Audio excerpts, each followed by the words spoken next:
So hello সবাইকে, high. তো আমি তোমাদের মল্লিকা আবারও চলে এসেছি নতুন একটা মিনি ব্লগ নিয়ে। তোমরা সবাই কেমন আছো? আশা করি খুব ভালো আছো, আর আমিও খুব ভালো আছি।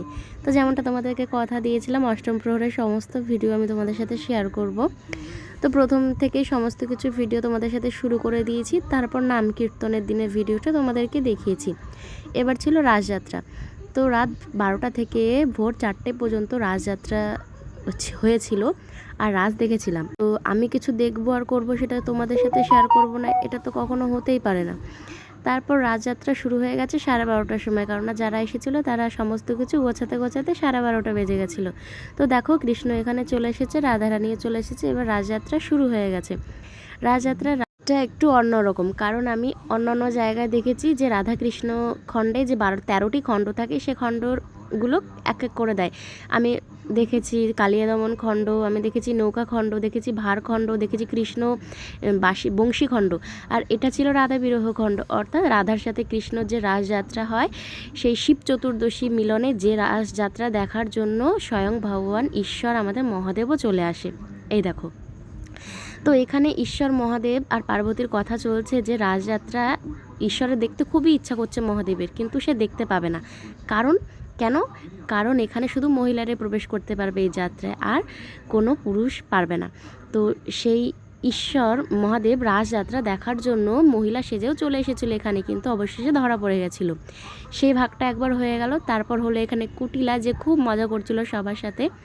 এখানে কুটিলা এসেছিল সবার সাথে মজা করতে, আর বলছিল যে এমনভাবে নদীতে স্নান করিয়ে দেবে যেন 1 বছর কারো স্নান করা লাগবে না, তাই ঘষে ঘষে মেজে এখানে স্নান করিয়ে দিচ্ছিলো সবাইকে। তারপর এখানে শিব পার্বতীর কথোপকথন আবার হলো, সে আবার পার্বতী শিবকে বোঝাচ্ছে সেখানে সে যেতে পারবে না। তো রাসযাত্রা দেখতে সবারই ইচ্ছা করে, আমিও তেমনটা দেখেছিলাম, আর আমি ভাবতে পারিনি যে এখানে এত লোক দেখবে একসাথে। প্রায় অনেক লোক ছিল, আমি তোমাদেরকে দেখাবো আস্তে আস্তে। তো অ্যাজ এ পাড়ার নতুন বউ, আমি এ পাড়ায় রাসযাত্রা দেখিনি কোনো দিনও এখানে। তো এ বাড়িতে এসে আমার এই প্রথম, আর আমার খুবই ভালো লেগেছে। সবাই এখানে দেখেছি, এখানে ছিল আমার ননদরা সবাই, আর ছিল আমার পিসিমণি, আর ছিল আমার বৌদি, আর এই মনাটাকে দেখো ভিডিও করতে দিয়েছিল। যেমনটা রাধারানী স্নান করতে যায় সখীগণদের সাথে, সেটা আমরা সবাই জানি। কৃষ্ণ একটু ছোটোবেলা থেকে চঞ্চল দুরন্ত থাকে, তো সেই বস্ত্র নিয়ে আসে রাধারানীকে জ্বালাবে বলে, মানে আর কি বিরক্ত করবে বলে। তো সেই বস্ত্র নিয়ে আসে স্নান করার নদীর পাড় থেকে, যে আর খুঁজে পাবে না। তো কৃষ্ণ ছিল ওই গাছে সেই জামা তুলে, আর সখীগণ এখানে স্নান করছে, আর তাদের বস্ত্র খুঁজে পাচ্ছে না। পরবর্তীতে কৃষ্ণ একা একা এখানে এসে তাদের বস্ত্র ধুচ্ছে, স্নান করছে। আর লীলাতে যেমনটা হয়ে থাকে সব সময়, মানে কোন পর্ব নাচ গান, আর এখানে যে পরিচালনা করছিল প্রায় 12:30 থেকে ভোর 4:30 পর্যন্ত, 4 ঘন্টা, প্রায় 4.5 ঘন্টা, তার পরিচালনটা হলোই এই রাসযাত্রার সব থেকে মেন বিষয়। সে রাধারানীর ভূমিকা করবে, কৃষ্ণের ভূমিকা করবে, সে শিবের ভূমিকা করবে, সে কুটিলার ভূমিকা করবে, সে এখানে সমস্ত সখীগণের ভূমিকা সে একা বলবে, একা করবে। তো তেমনটা দাঁড়িয়ে থেকে পরিচালনা করা আর এই পুরো রাসযাত্রাকে চালানো, নিয়ন্ত্রণ করা একটা সহজ ব্যাপার নয়। তো আমি শুধু তাকে দেখছিলাম যে সেই লোকটা দাঁড়িয়ে দাঁড়িয়ে সমস্ত পরিচালনাটা করলো এত সুন্দরভাবে। একটু কষ্ট হলো না, একটু কোনো কিচ্ছু হলো না, একটু মাঝে একটু বিশ্রাম কিছু নিল না। এত সুন্দর ভয়েস, আর এত সুন্দর, আর রাধাকৃষ্ণের ভয়েসটা তো আরও সুন্দর। এই দল এসেছিল আরংঘাটা থেকে, আর সারাদিন নাম কীর্তনেও আমাদের আরংঘাটা থেকে দল ছিল, আর এখানে সবাইকে নিচ্ছিল রাসযাত্রায় নদীতে স্নান করানোর জন্য রাধারানী সবাইকে।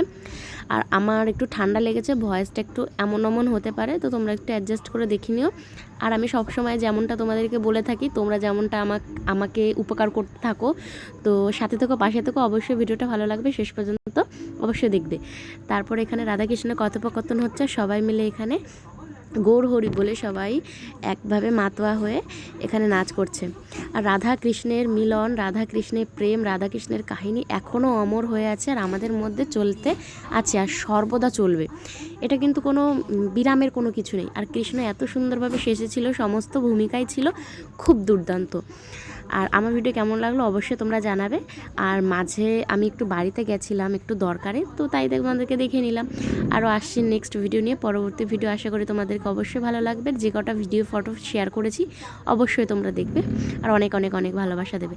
তারপর রাধাকৃষ্ণের এর মিলন হচ্ছে, তারপরে যে শিবের ভূমিকা করছে কৃষ্ণ। তারপরে দেখো আমাদের রাজ দেখতে দেখতে 3:45, দিদিভাই পিসিমণি যারা যারা আমাদের সাথে এসেছিলো অর্ধেকে প্রায় বাড়ি চলে গেছে। তারপরে এখানে ভোলানাথের সামনে সবাই সখীগণ নাচ করে নিচ্ছে। আর অবশেষে আমাদের অষ্টম প্রহরের রাসলীলা শেষ হয়ে গেছে। সমস্ত ক্লিপস ভিডিওগুলো তোমাদেরকে একসাথে দেখানো সম্ভব না, কারণ অনেকটা বড় ছিল। আজকে পর্যন্ত এই পর্যন্তই, টাটা বাই। আসবো আবারও তোমাদের সামনে নেক্সট ভিডিও নিয়ে।